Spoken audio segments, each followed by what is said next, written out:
We have been studying natural disasters and ecosystems. We had to learn about the natural disasters and the ecosystems and figure out which ones would go together.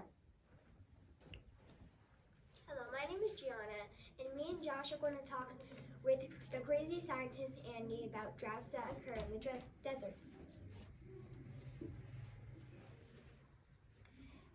We're in the South American deserts where the temperature is over 100 degrees Fahrenheit.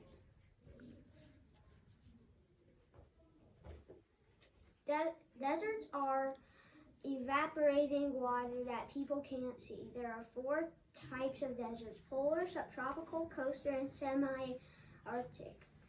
And in the desert, we're in a drought.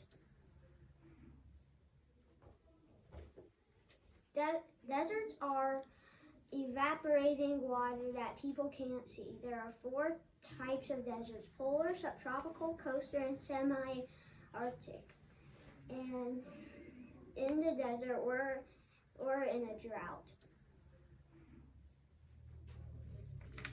Andy, what is the environmental impact on this desert?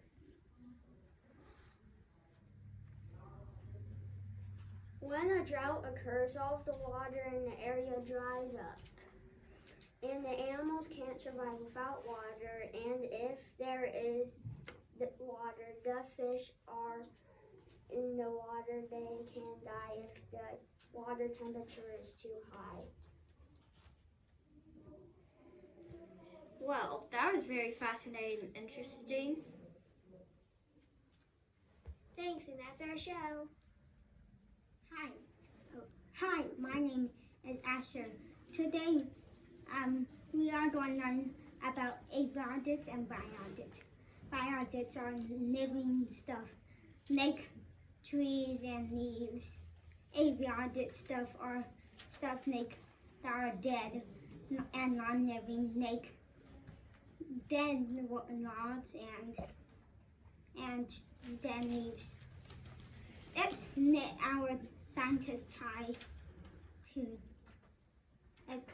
to tell us a little bit more.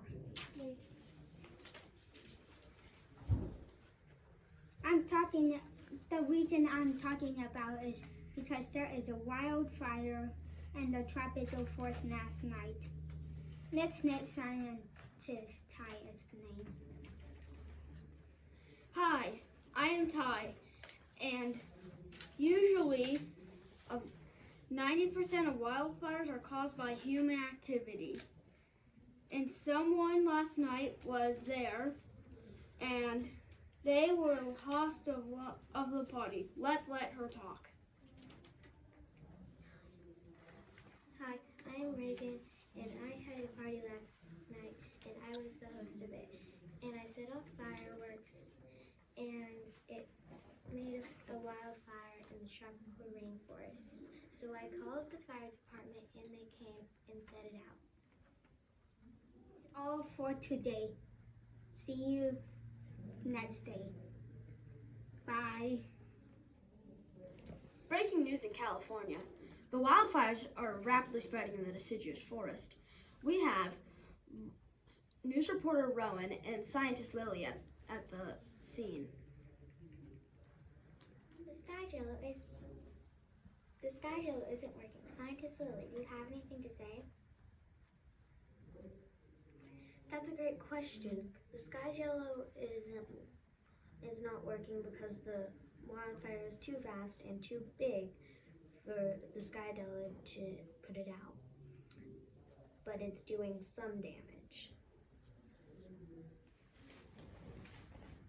This thunderstorm was caused the wildfire at approximately 11 p.m. Lillian, what do you think about the impact on biotic and abiotic things? Most of the plants have been burnt to a crisp, while some of the animals flee and some get burnt. And if this wildfire isn't put out soon, it'll spread to the city below.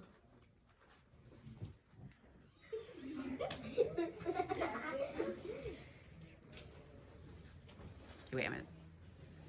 Wow, how devastating. In Spring Pro tonight, we have a high of 40 degrees. Well, that's all. See you again tomorrow. Bye.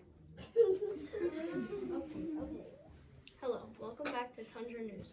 I'm Zane Ewers. The tundra is a cold, flat, dry piece of land in the Arctic. Animals south of the tundra are moving north into the tundra because global warming is melting their homes. This does not help the food scarcity in the tundra. Ophthalmology. Hello, I am news reporter Audrey.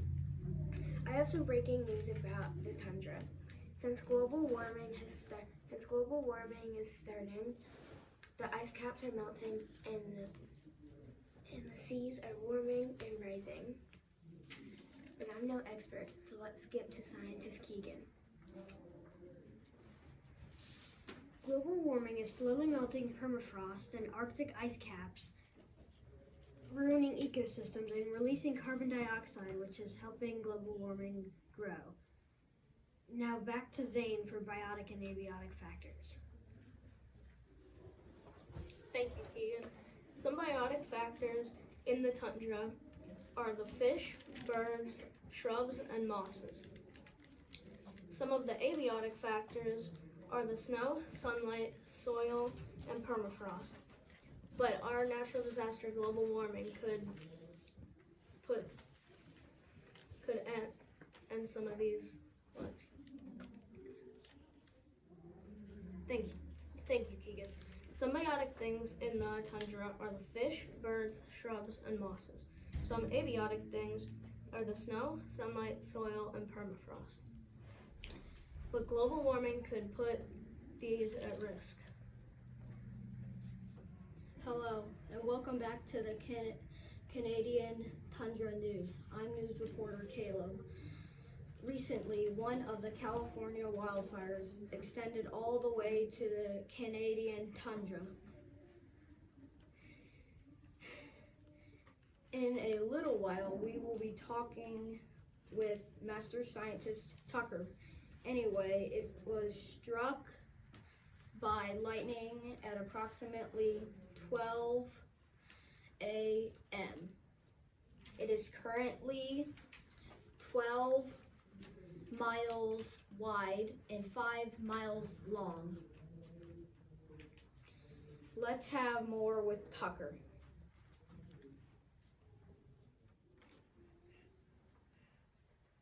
Hi, I'm Master Scientist Tucker.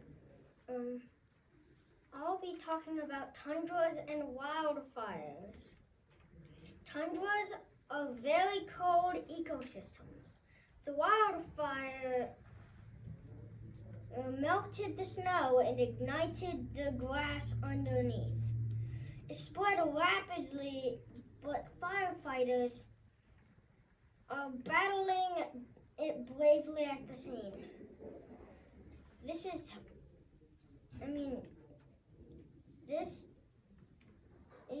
Master Scientist Tucker. Now back to Caleb. Tucker, how much of the damage of abiotic and biotic do you think happened during the wildfire? About 25% of both were killed.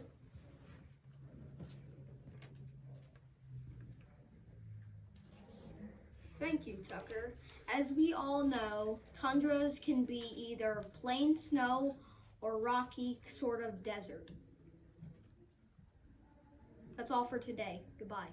There are animals in the tundra, but many use burrows. I think that most hid in their burrows to wait out the fire.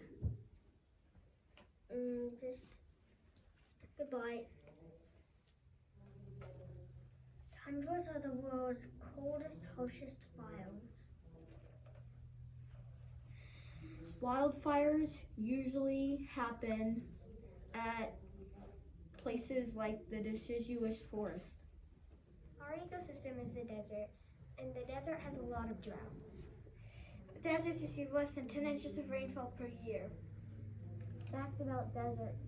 The polar desert is the coldest desert. The tropical rainforest is a hot area in the earth.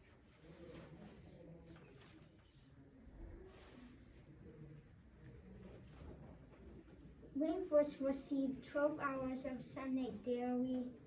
Less than 2% of that sunlight ever reached the ground. Rainforests are in every continent besides Antarctica. Pull your mask up. What? Antarctica. Whoops. Pull your mask up. We got this. I have lost my head. Our ecosystem is the deciduous forest. There's 12 parts of the deciduous forest. One of the natural disasters is the wildfire. If the wildfire is too big, they bring out the sky jello. In the deciduous forest, the fall foliage is beautiful. Our ecosystem is the tundra. The tundra is one of the most fragile ecosystems. There are 2 types of tundras, Arctic and Alpine.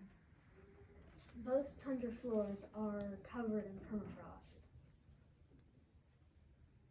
We've been working on ecosystems and natural disasters. We put a lot of effort into it. Hope you enjoyed.